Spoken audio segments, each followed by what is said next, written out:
Welcome to all my dear student. मैं Mukesh sir आप सभी का स्वागत करते हैं। स्टूडेंट, आज हम लोग बात करने वाले एक मोस्ट इंपोर्टेंट टॉपिक के बारे में जो कि आप सभी के किसी भी एग्जाम की तैयारी करते हैं तो आप सभी के लिए आज की क्लास काफ़ी इंपॉर्टेंट होने वाला है। आप सभी के आने वाले एग्जाम में सारे पूछे जाने वाले प्रश्नों को कवर अप किया गया है, तो आप सभी के लिए आज की क्लास काफ़ी इंपॉर्टेंट होने वाला, जिसमें कि हम लोग बात करने वाले हैं ज्योग्राफी के टॉप 50 MCQ क्वेश्चन जो कि मोस्ट इंपोर्टेंट आप सभी के लिए लिया गया है। पार्ट वन नंबर 1 रहेगा आपसे के, जिसमें कि आपसे के लिए टॉप 50 MCQ क्वेश्चन लिया गया है। तो स्टार्ट करते हैं आज की इस क्लास को। आज के क्लास का जो फर्स्ट प्रश्न है आप सभी का, फ्रेंड्स आप सभी के लिए लो लेवल से लेकर के हाई लेवल तक का प्रश्न लिया गया है, तो आप इस वीडियो को एंड तक जरूर देखिएगा। पहला प्रश्न है कि भूगोल का जनक किसे कहा जाता है। फर्स्ट प्रश्न है भूगोल का जनक किसे कहा जाता है। प्रश्न नंबर 1 का जो राइट आंसर हो जाएगा, आप सभी का राइट आंसर हो जाएगा प्रश्न नंबर 1, ऑप्शन नंबर 1 आप सभी का राइट आंसर हो जाएगा। इरेटोस्थीनीज को भूगोल का जनक कहा जाता है। ऑप्शन नंबर 1 आप सभी का राइट आंसर हो जाएगा। अगले प्रश्न को बात करते हैं प्रश्न नंबर 2। प्रश्न नंबर 2 कहा गया है कि भूगोल के लिए ज्योग्राफिका शब्द का प्रयोग सर्वप्रथम किसने किया था। भूगोल के लिए ज्योग्राफिका शब्द का प्रयोग सर्वप्रथम किसने किया था। राइट आंसर हो जाएगा इरेटोस्थीनीज ने सर्वप्रथम भूगोल को ज्योग्राफिका शब्द का प्रयोग किए थे। ऑप्शन नंबर डी आप सभी का राइट आंसर हो जाएगा। अगले प्रश्न की ओर बात करते हैं स्टूडेंट। प्रश्न नंबर 3। प्रश्न नंबर 3 कह रहा है कि मानव भूगोल का पिता निम्नलिखित में से किसको कहा जाता है। मानव भूगोल का पिता निम्नलिखित में से किसको कहा जाता है। डिफरेंट प्रकार के मानव भूगोल से प्रश्न पूछे जाते हैं, तो आपको को हर एक प्रश्न पर कवर करना है कि सारे प्रश्न को ध्यान में देखते हुए चलना है। राइट आंसर हो जाएगा कार्ल रिटर को मानव भूगोल के पिता के नाम से जाना जाता है। ऑप्शन नंबर ए आप सभी का राइट आंसर हो जाएगा। अगले प्रश्न को बात करते हैं प्रश्न नंबर 4। प्रश्न नंबर 4 कह रहा है कि सूर्य के चारों ओर घूमने वाले खगोलीय पिंड क्या कहलाते हैं। सूर्य के चारों ओर घूमने वाले खगोलीय पिंड क्या कहलाते हैं। राइट आंसर हो जाएगा क्वेश्चन नंबर 4 का ऑप्शन नंबर ए हो जाएगा ग्रह कहलाते हैं। दोस्तों आप सभी के लिए काफी इंपोर्टेंट प्रश्न लिया गया, सारे प्रश्न आपसे के लिए प्रीवियस क्वेश्चन भी इसमें लिया गया, तो आपसे वीडियो को एंड तक जरूर देखिएगा। अगले प्रश्न को बात करते हैं प्रश्न नंबर 5 नंबर प्रश्न आपसे कह रहा है कि भारत के किस राज्य में विश्व का सबसे बड़ा थोरियम का भंडार मौजूद है। भारत के किस राज्य में बिहार किस राज्य में विश्व का सबसे बड़ा थोरियम का भंडार स्थित है। राइट आंसर हो जाएगा ऑप्शन नंबर ए केरल एक ऐसा राज्य जिसमें थोरियम का सबसे बड़ा भंडार यहाँ पर स्थित है। अगले प्रश्न की ओर बात करते हैं प्रश्न नंबर 6। प्रश्न नंबर 6 आपसे भी क्या कह रहा है कि किसी ग्रह के चारों ओर परिक्रमा करने वाले छोटे आकाशीय पिंड को क्या कहते हैं। किसी ग्रह के चारों ओर परिक्रमा करने वाले छोटे आकाशीय पिंड को क्या कहते हैं। राइट आंसर हो जाएगा उपग्रह। इसे उपग्रह के नाम से जाना जाता है। ऑप्शन नंबर सी आप सभी का राइट आंसर हो जाएगा। ऐसे प्रश्न छोटे छोटे जब पूछते थे लोग इसको इग्नोर करके आ जाते बिकॉज याद नहीं रहता है, तो आपसे ऐसा काम नहीं करना है, इस वीडियो को एंड तक देखना है। और ये पार्ट दोस्तों आपसे के पार्ट 1 ये 10 तक चलेगा, क्योंकि आपसे के लिए काफी इंपोर्टेंट 10,000 प्रश्न ये देने वाला है आप सभी को। 7 नंबर प्रश्न की बात करें तो कह रहे हैं कि ग्रहों की गति का नियम प्रतिपादन किसने किया था। यानी ग्रहों की गति का नियम का प्रतिपादन किसने किया था। राइट आंसर हो जाएगा कैपलर एक ऐसे वैज्ञानिक थे जिन्होंने ग्रहों की गति का प्रतिपादन किया था। ऑप्शन नंबर ए आप सभी का राइट आंसर हो जाएगा। अगला प्रश्न है प्रश्न नंबर 8। सौरमंडल की खोज किसने की थी। सौरमंडल की खोज किसने की थी आपसे भी से 8 नंबर प्रश्न में पूछा गया। राइट आंसर हो जाएगा प्रश्न नंबर 1 कोपरनिकस एक ऐसे वैज्ञानिक थे जिन्होंने सौरमंडल की खोज की थी। ठीक है, अगले प्रश्न की ओर बात करते स्टूडेंट प्रश्न नंबर 9 नंबर प्रश्न आपसे पूछा गया कि एक ग्रह की अपने कक्ष में सूर्य से अधिकतम दूरी को क्या कहा जाता है? एक ग्रह की अपने कक्ष में सूर्य से अधिकतम दूरी को कहा जाता है। राइट आंसर हो जाएगा 9 का ऑप्शन नंबर बी हो जाएगा, अपसौर के नाम से जाना जाता है। किसके नाम से? तो अपसौर के नाम से इसे जाना जाता है। ये प्रश्न काफी इंपॉर्टेंट है और कई बार एग्जाम में पूछे भी गए हैं। अगले प्रश्न की ओर बात करते हैं, प्रश्न नंबर 10। एक ग्रह की अपने कक्ष में सूर्य से न्यूनतम दूरी को क्या कहा जाता है? एक ग्रह की अपने अक्ष में सूर्य से न्यूनतम दूरी को क्या कहा जाता है? राइट आंसर हो जाएगा, इसे उपसौर के नाम से जाना जाता है।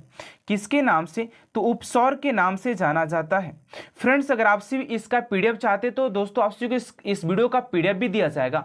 आपसे को मैं वीडियो में बताऊंगा कि आपसे कहां से जाकर के इसका पीडीएफ डाउनलोड कर एक प्यारा सा नोट्स अपने कॉम्पिटेटिव एग्जाम के लिए तैयारी कर सकते हैं। तो वीडियो को एंड तक जरूर देखिएगा। अगले प्रश्न को बात करते, प्रश्न नंबर 11। अंतरिक्ष में कुल कितने तारामंडल हैं?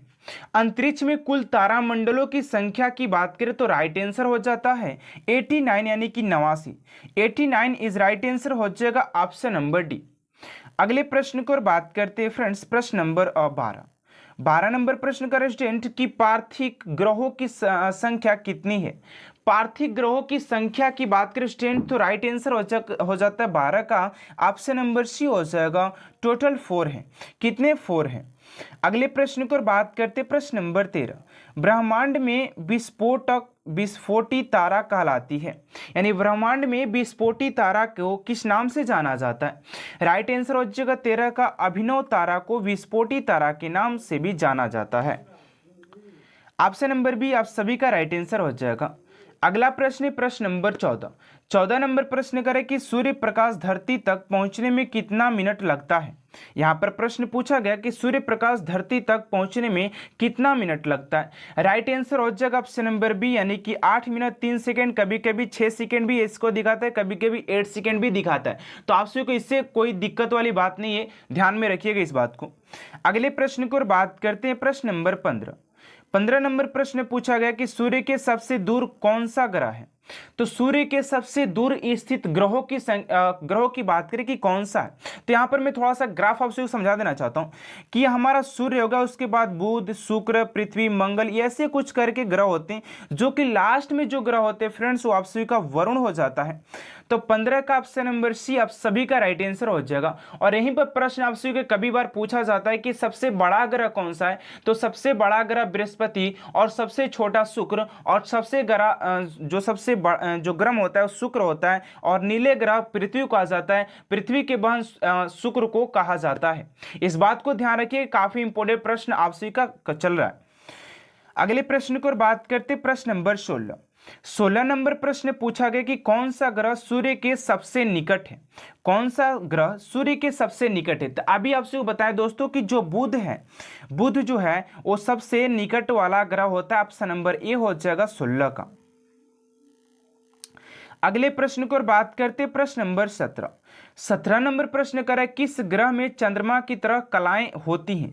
किस ग्रह में चंद्रमा की तरह कलाएं होती है? क्वेश्चन काफी इंपोर्टेंट रहेगा क्योंकि चंद्रयान 3 को लॉन्च किया गया है जो कि चंद्रमा से रिलेटेड है। तो ऐसे प्रश्न आपसे के एग्जाम में पूछे जाएंगे आने वाले कॉम्पिटेटिव एग्जाम, ध्यान में रखिएगा आप सभी। 17 का राइट आंसर हो जाएगा ऑप्शन नंबर सी, बुध ग्रह में इसके कुछ तरह कलाएं स्थित है, मौजूद है। अगले अभी तक दोस्तों आपसे से एक छोटा सा रिक्वेस्ट है कि अभी तक आपसे हमारे चैनल सब्सक्राइब नहीं किया तो प्लीज यार चैनल सब्सक्राइब कर दीजिएगा और बेल आइकन को भी साथ साथ प्रेस कर दीजिएगा ताकि ऐसा हर एक मोस्ट इंपोर्टेंट आप सभी की क्लास आप तक सबसे जल्द पहुंचते रहे।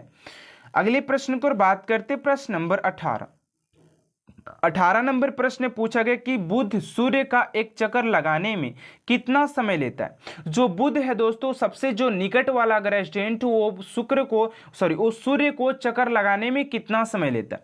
तो राइट आंसर हो जाएगा ये आपसे 88 दिन में पूरा कर देता है। टोटली कितने दिन में पूरा करता है? 88 डेज में पूरा कर देता है। अगले प्रश्न को बात करते हैं, प्रश्न नंबर 19। सौरमंडल का सबसे अत्यधिक तीव्र ग्रह कौन सा है? सौरमंडल का सबसे अत्यधिक तीव्र ग्रह की बात करें तो राइट आंसर हो जाता है डी, यानी कि बुध सबसे तीव्र ग्रह है क्योंकि सूर्य को सबसे अधिक तीव्र गति से यही लगाता है क्योंकि सबसे नजदीक भी होता है। अगले प्रश्न को बात करते, प्रश्न नंबर 20। 20 नंबर प्रश्न पूछा गया कि निम्नलिखित में से किस ग्रह को पृथ्वी के बहन कहा जाता है। तो अभी स्टूडेंट आप सभी को हम बताए हैं कि यहाँ पर जो पृथ्वी के बहन है वो शुक्र को कहा जाता है। शुक्र को पृथ्वी के बहन के नाम से भी जाना जाता है। ऑप्शन नंबर बी आप सभी का राइट आंसर हो जाएगा क्वेश्चन नंबर 20 का। अगले प्रश्न को बात करते 21 नंबर, दो ग्रह जिसके उपग्रह नहीं है। ऐसे कौन से दो ग्रह है जिसके उपग्रह नहीं है? तो राइट आंसर हो जाएगा 21 का ऑप्शन नंबर ए, शुक्र और बुध का कोई अपना उपग्रह नहीं है। पृथ्वी का उपग्रह चंद्रमा होता है। अगले प्रश्न को बात करते 22 नंबर, किस ग्रह को शाम का तारा कहा जाता है? किस ग्रह को शाम के तारा के नाम से भी जाना जाता है? तो 22 का राइट आंसर हो जाएगा ऑप्शन नंबर बी, शनि को शाम के तारा के नाम से भी जाना जाता है। ऑप्शन नंबर बी हो जाएगा। अगले प्रश्न को बात करते 23 नंबर प्रश्न पूछा गया है, पृथ्वी के आंतरिक संरचना के संबंध में महत्वपूर्ण जानकारी का स्रोत क्या है? तो महत्वपूर्ण जानकारी की स्रोत की बात करें तो 23 का राइट आंसर हो जाएगा डी, भूकंप विज्ञान। ऑप्शन नंबर डी आप सभी का राइट आंसर हो जाएगा क्वेश्चन नंबर 23 का। फ्रेंड्स अगर आपसे कोई स्टूडेंट वीडियो अच्छा लगा तो वीडियो को ज़्यादा से ज़्यादा अपने दोस्तों को मेरे शेयर जरूर कीजिएगा, जिससे आप अधिक चाहते हैं कि वो भी सिलेक्शन ले पाए, तो इस वीडियो को अधिक से अधिक उन लोगों के पास शेयर जरूर कीजिएगा। अगले प्रश्न को बात करते 25 नंबर प्रश्न कहा गया है कि पृथ्वी के कुल द्रव्यमान का लगभग कितना प्रतिशत मेंटल में पाया जाता है? मेंटल में पाया जाता है।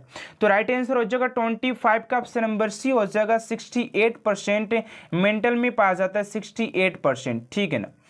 अगले प्रश्न को बात करते हैं 26 नंबर प्रश्न पूछा गया आप सभी से कि पृथ्वी के भूपटल में कौन सा तत्व प्रचुर मात्रा में पाया जाता है?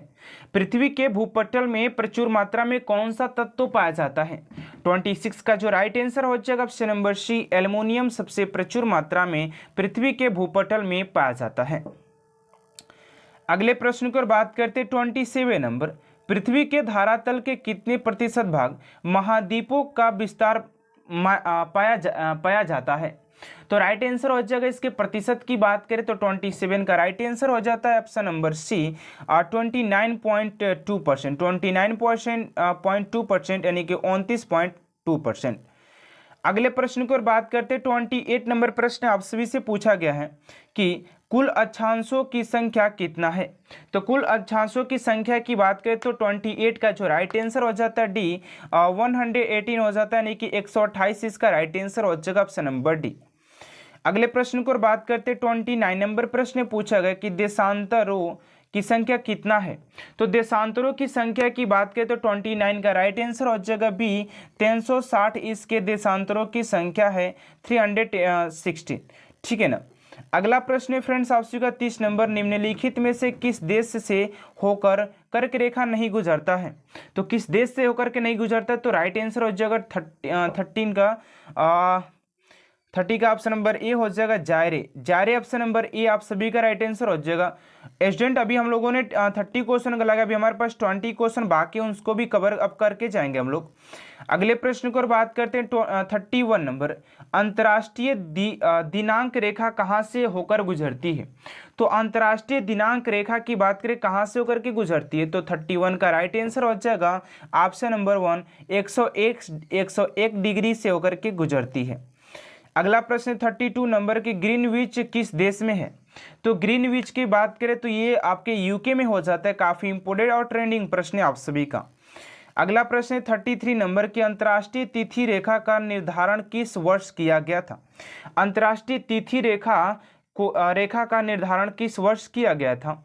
33 का राइट आंसर हो जाएगा ऑप्शन नंबर डी, 1884 में 1884 में किया गया था। अगला प्रश्न आप सभी का 34 नंबर प्रश्न पूछा गया आप सभी का। यहाँ पर ध्यान दीजिएगा कि 34 नंबर प्रश्न क्या पूछा गया है, भारत का प्रमाणिक समय किस स्थान से निश्चय किया जाता है? तो राइट आंसर 34 का ऑप्शन नंबर सी हो जाएगा, इलाहाबाद से इसे निश्चय किया गया है। फ्रेंड्स आप सभी को सिर्फ वीडियो देखते जाना है और आप सभी को मैं लास्ट में बताऊंगा, आप सभी को मैं वीडियो में बताऊंगा कि आप सभी कहां से जाकर के पीडीएफ को डाउनलोड कर एक प्यारा सा नोट्स बना सकते हैं। तो अभी सिर्फ आप लोग आंसर देने में कमेंट कीजिएगा कि आप सभी आंसर कितना क्वेश्चन को दे पाते हैं। लास्ट में आप सभी जरूर कमेंट कीजिएगा कि आप सभी ने 50 क्वेश्चन में कितने क्वेश्चन को खुद से अपने तैयारी के दम पर, अपने तैयारी के बल पर कितना अटेंड कर पाए हैं। ठीक है ना। अगला प्रश्न 35 नंबर, कोयला किस चट्टान में पाया जाता है? तो कोयले की बात करें कि कोयला किस चट्टान में पाया जाता है, तो राइट आंसर हो 35 का ऑप्शन नंबर ए, परतदार चट्टान में पाया जाता है, ऑप्शन नंबर ए हो जाएगा। अगला प्रश्न 36 नंबर, विश्व का सबसे ऊंचा पर्वत शिखर कहाँ स्थित है? तो विश्व का सबसे ऊंचा पर्वत शिखर की बात करें तो 36 का हो जाएगा बी, नेपाल में स्थित हो जाएगा, ऑप्शन नंबर बी, ठीक है ना। अगले प्रश्न को और बात करते 37 नंबर, संसार का सर्वाधिक सक्रिय ज्वालामुखी कौन सा है? तो राइट आंसर हो जाएगा 37 का ऑप्शन नंबर ए हो जाएगा किलायु, किलायु हो जाएगा ऑप्शन नंबर ए किलायु, ठीक है ना। ऑप्शन नंबर 1 आप सभी का राइट आंसर हो जाएगा। अगले प्रश्न को और बात करते 38 नंबर, वायुमंडल में नाइट्रोजन की प्रतिशतता कितना है? तो वायुमंडल में नाइट्रोजन की प्रतिशतता 78% है, ठीक है ना, 78% आप सभी का राइट आंसर हो जाएगा। अगले प्रश्न को और बात करते 39 नंबर प्रश्न पूछा गया कि वायुमंडल में सर्वाधिक मात्रा में विद्यमान सक्रिय गैस कौन सी है? तो राइट आंसर हो जाएगा 39 का ऑप्शन नंबर सी, यानी कि आर्गन सबसे अधिक मात्रा में विद्यमान है बात करें वायुमंडल में, तो ठीक है ना। अगला प्रश्न आप सभी का 40 नंबर प्रश्न करें 40 नंबर कि वायुमंडल में सर्वाधिक कौन सी गैस मिलती है? तो वायुमंडल में बात करें सर्वाधिक गैस का, तो आप सभी का हो जाएगा नाइट्रोजन सबसे अधिक मात्रा में पाया जाता है। अगला प्रश्न है 41 नंबर, वायुमंडल का सर्वाधिक अस्थायी तत्व कौन सा है? तो वायुमंडल का सबसे अस्थायी तत्व की बात करें तो आपसे जलवाष्प हो जाएगा, ऑप्शन नंबर बी, ठीक है ना, जलवाष्प। अगला प्रश्न है आपसे 42 नंबर की निम्नलिखित में से किसे प्रकृति का सुरक्षा वल्व कहा जाता है? तो राइट आंसर हो जाएगा 42 का ऑप्शन नंबर ए हो जाएगा ज्वालामुखी, ऑप्शन नंबर ए। अगला प्रश्न है आपसे का 34 नंबर की विश्व का सबसे ऊंचा ज्वालामुखी पर्वत कोटोपैक्सी कहाँ स्थित है? तो 43 का हो जाएगा आपसे का ऑप्शन नंबर डी, इक्वाडोर में है, इक्वाडोर, ठीक है ना, ऑप्शन नंबर डी हो जाएगा। अगला प्रश्न है आपसे का 44 नंबर, निम्नलिखित में से कौन एक वलीय पर्वत है? तो 44 का राइट आंसर हो जाएगा बी, यानी कि हिमालय के वलीय पर्वत का उदाहरण है। अगला प्रश्न है 45 नंबर की वेसुवियस ज्वालामुखी किस देश में स्थित है? तो राइट आंसर हो जाएगा 45 का ऑप्शन नंबर सी, इटली हो जाएगा, ऑप्शन नंबर सी, ठीक है ना। अगला प्रश्न है 48 नंबर की माउंट एरेबस ज्वालामुखी निम्नलिखित में से किस महाद्वीप में स्थित है? तो 46 का हो जाएगा ऑप्शन नंबर, यानी कि अंटार्कटिका में है, ऑप्शन नंबर ए। अगला प्रश्न है 47 नंबर की पृथ्वी की सतह से सबसे दूर इस वायुमंडलीय परत किस नाम से विदित है? तो 47 का हो जाएगा ऑप्शन नंबर सी, यानी कि आयन मंडल हो जाएगा, ऑप्शन नंबर ठीक है। अगला प्रश्न है 48 नंबर की वायुमंडल के किस भाग में जलवाष्प की कुल मात्रा 90% भाग विद्यमान है? 48 का हो जाएगा सी, यानी कि क्षोभ मंडल, ऑप्शन नंबर सी, ठीक है। अगला प्रश्न है 49 नंबर की वायुमंडल में अचानक होने वाली कमी निम्नलिखित में से किसका सूचकांक है? तो राइट आंसर हो जाएगा 49 का ऑप्शन नंबर, यानी कि तूफानी मौसम का सूचकांक होता है, ऑप्शन नंबर ए हो जाएगा। अगला प्रश्न आज का लास्ट क्वेश्चन कि हवाई जहाज प्रायतः किस में उड़ता है? तो इस क्वेश्चन का राइट आंसर क्या होगा फ्रेंड्स, आप सभी को राइट आंसर कमेंट बॉक्स में देना है। अगर आप सभी को हमारे आपसे अगर इस वीडियो का पीडीएफ डाउनलोड करना चाहते हैं तो हमारे टेलीग्राम पर जाकर के वहाँ पर सर्च करना है स्पीड एजुकेशन गुरु ऑफिशियल, जहाँ पर आप सभी के लिए यहाँ पर पीडीएफ अपलोड कर दिया गया है, जाकर के आप सभी डाउनलोड कर एक प्यारा सा नोट्स बना सकते हैं। तो मिलते हैं नेक्स्ट वीडियो में। वीडियो कैसा लगा कमेंट बॉक्स में जरूर बताइएगा। वीडियो अच्छा लगता है प्लीज चैनल सब्सक्राइब कर बेल आइकन को प्रेस कर दीजिएगा ताकि ऐसा हर एक मोस्ट इंपोर्टेंट वीडियो आप तक सबसे जल्द पहुंचे, और वीडियो को ज़्यादा से ज़्यादा शेयर जरूर कीजिएगा। मिलते हैं नेक्स्ट वीडियो में। Thanks for watching my video.